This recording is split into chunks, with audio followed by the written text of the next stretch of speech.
people, it's me, Anja, my pronouns all she and her, and welcome back to my channel for a new chapter in my series where I contextualize classics. And frankly, I have not read a classic book since I read Catcher in the Rye last summer. Well, technically, I guess I read Passing in between that, but I didn't film a reading vlog for that. And then Passing showed up on my worst books of 2025. So I like to forget that that book exists because it literally irks me so much. But basically, I haven't filmed a video in this series in a really long time because frankly so many of these classic books that I've been reading lately have been so disappointing, and honestly I don't really enjoy that. Obviously I don't enjoy reading books that I don't like, whereas in my other YouTube video series where I read a YA book from the early 2010s for the first time, like I'm expecting those books to be mid, you know what I mean? But I don't expect like 1984 or Animal Farm, which I'll be reading today, or whatever, to be tailable. But then they are, and then I'm disappointed because it's like, why are these books that are discussed like the pinnacle, the epitome, the gospel Bible of literature so tailable? And I think also it's because, like, when I read 1984 last summer, part of the reason as to why I didn't really enjoy it is because I felt like the political messages felt too on the nose and too obvious because it's been referenced so often and because it's been so popular since the day that it came out. So anyway, all that to say, today's pick, I'll be reading Animal Farm by the same author who wrote 1984, so I have basically really low expectations for this book. All I know about it is that like the plot seems pretty similar to the plot of Chicken Run, and I think it's about like anti-authority or something like that, and it involves animals. So yeah, I'm not quite sure exactly when George wrote this book or what he was inspired by when he wrote it, because I think that 1984 he wrote in like the 50s or something like that, and it was what he was anticipating 1984 to be like. So I don't know like what events or circumstances or whatever he was inspired by when he wrote Animal Farm. I think it's really interesting to really like contextualize classics and read them hundreds of years later or whatever to see whether or not they've aged well and whether or not the messages and the themes are still relevant to this day, because one of the reasons as to why classics are often studied in high schools and stuff like that is because teachers feel like the themes are still relevant. But like aside from that, I've found myself struggling to like relate to the characters or the story or the plot, because like for me, a good mark of a good book is if the like themes are still politically relevant and if the characters feel like real people as well, because that means that it feels relatable, because then it's like I'm going through that too, if that makes any sense, which is why I love the Hunger Games so much. But anyway, I hope that the Hunger Games will be studied later on, a century from now, you know, if society doesn't collapse soon. Anyway, all that to say, I'm excited to read Animal Farm, but I have really low expectations and I don't really know if anything I said made any sense. These reading vlogs tend to be super rambly and super, like, not organized, just because, you know, I don't really spend a lot of time editing them, but I don't really care, so yeah. So my first impression of this book is that, first of all, Benjamin and Boxer are boyfriends, and second of all, why is Molly so mistreated? God forbid she asks questions and is curious about the situation and doesn't understand what's going on.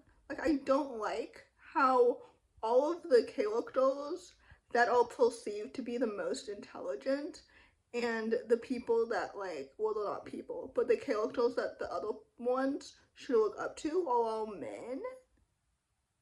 I don't know. I critiqued George Orwell for 1984, that he was misogynistic And I think that his misogyny is also leaking into this book because I really don't like how he keeps describing Molly. Anyway, justice for Molly. I'm halfway through this book now, and I'm certain that this is the point of it, but I think it's so interesting that the animals, now that they've chased away the humans or whatever, like, they keep saying, in the beginning at least, initially, that all of the animals were equal, yet there's still a hierarchy, and Napoleon and Snowball are in charge, and they're trying to justify their leadership and everything. But like, if everyone is supposed to be equal, then there shouldn't be a need for hierarchies in the first place. I think the point of Animal Farm is that even when they do overthrow their authority, what they have left is just as bad or even worse, if not better, than the system prior. Does that make sense? Anyway, I also think it's interesting to discuss how some of the, like, younger animals, I guess, like, don't know how to read or fight as much as, like, the other animals, and the divide there, because it's interesting to think about, like, what makes us different from other people. And obviously I disagree that, like, intelligence should separate us. I think that knowledge is power, and I think that it's very important to continue reading and writing and consuming, like, facts and learning things. I think it's so important to learn things. And, like, I don't think that, like, my college education should separate me from anyone else. I think that the notion that, like, having a college education makes you smarter than people that don't is dumb, because it implies that, like, academic intelligence is the only type of intelligence and the only, like, valued type of intelligence. Anyway, I digress. I could talk about that for ages, and I should probably research it more, which, I don't know. Anyway, that's what I have right now. This book only has 9 chapters, and I've finished 4 so far. I just read chapter 7, which means that this book got way more violent than I was expecting. The executions are crazy. Like, George writes in such a blunt way that, like, he doesn't beat around the bush or anything like that. I've read his Wikipedia article about how he said that he thinks that vague writing is unnecessary, which on the one hand I enjoy because I prefer it sometimes when authors are very direct, but it also means that on the flip side, there's not a lot of, like, emotion baked into it, and there isn't any, like, metaphors or similes or any type of figurative language. And I think that the best writing has both, especially in a dystopian or fantastical setting. I don't know if that makes any sense. But anyway, I have 2 chapters left. I would say that, like, maybe my favorite character is Clover. I think it's really fascinating the ways in which Napoleon has been manipulating the animals, especially in how he's been gaslighting them, in particularly related to their memories and how, like, they've been memorizing the rules and how they used to recite them at the beginning, but now he's, like, manipulating them. I don't know. I think it's really interesting sometimes when leaders find a way to manipulate their audience and how easily the audience, like, believes them. I don't know. Anyway, so I finished the book. Apparently this book was inspired by, like, actual Russian historical events, and many of the characters are based off of real historical figures such as Stalin or other people like that. Molly, for example, is inspired by white emigres of Russia. So that's interesting. I think that George wrote this book in between 1942 and 1943, and it was inspired by the 1917 Russian Revolution, if I'm not mistaken, which is very interesting because I don't really know a lot about Russian history, and the only thing that I do know about Russian history is how it like ties into World War II. But of course, I've only learned about history from an American perspective, so I don't know what Russians learn about their own perspective, because of course every time, at least in America, when we learn about history, we learn about history from an American perspective, so we don't really like dive into the nuances or the details of what really happened to the countries that America has, for lack of a better word, like colonized and stuff like that. And this book really talks about how language can like manipulate people. If you use the right language and the right dogma, it can really turn into propaganda really easily, like in the ways in which the commandments like changed and evolved over time. If that makes any sense. If you've read the book, then you know what I mean. So yeah, anyway, with that said, I rated this book 3 stars. So yeah. So in conclusion, I would say that my biggest takeaway from this book is that a lack of literacy and critical thinking prevents people from questioning propaganda, which is why I think it's so important to continue to read and continue to learn and to continue to pay attention to politics, to the ways in which the government continues to like suppress or vote or anything like that.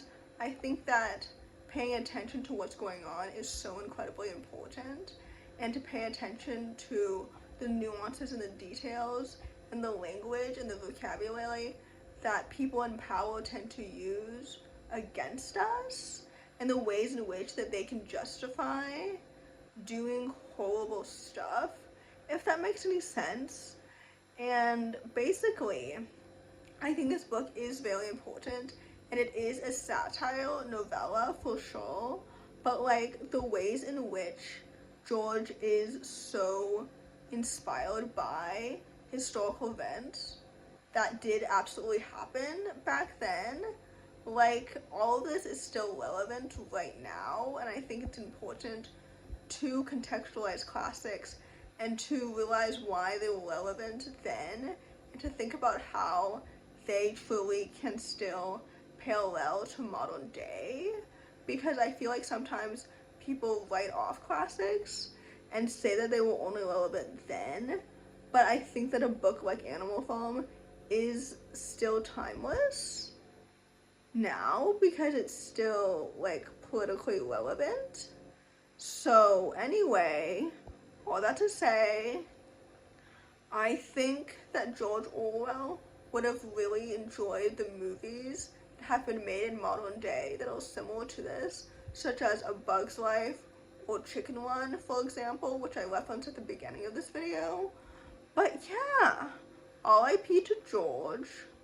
Is that his real name? No, his real name was Eric Blair. Although I don't think that I would have enjoyed him now as a person if he existed now in 2026, because some historians have argued that he would have been more conservative now, but I don't know if that's true, obviously, because he died in like the 50s or something. I don't know. And also he was homophobic apparently, so that sucks. Anyway, all that to say, I rated this book 3 stars. It's probably my favorite, actually, of all these classics that I've read so far, because it didn't feel too on the nose or too clever or too like obvious like 1984 was, frankly. So anyway, I would definitely highly recommend it. I hope that you enjoyed this video, and if you did, please don't hesitate to give it a big thumbs up. Comment down below the strawberry emoji if you made it all the way to the end of the video, Thanks for watching. Subscribe to my channel if you're new, and I'll see you in my next video. Bye!